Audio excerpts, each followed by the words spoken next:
Kom ons praat gou 'n bietjie oor hierdie bakkie. Engels, Afrikaans, Pruite. Guys, welcome.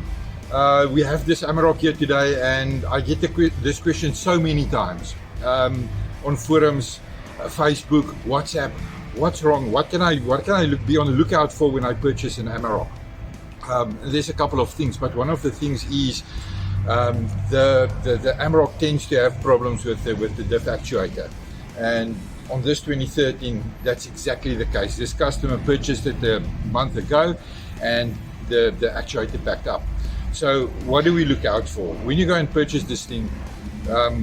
Speak to the dealer, take it for a test drive, and do a decent test on the difflock itself. Put the vehicle into a cross axle.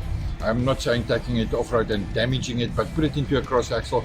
Make sure that the diff engages and that the traction control is still working. I'm going to take Claudette with me, and we're going to take a drive with the bucket, then we show you what's happening on the inside.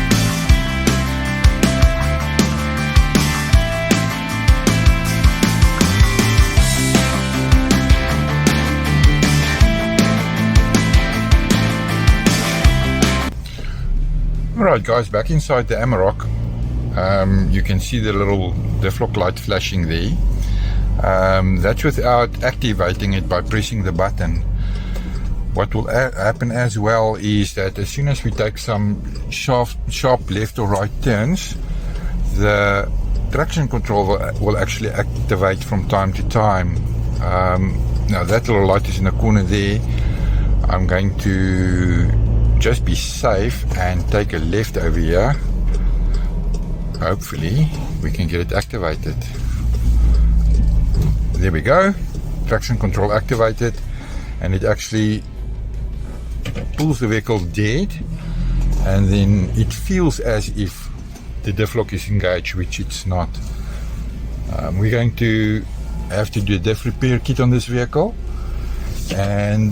or actuator repair kit, and then this lady should be good to go.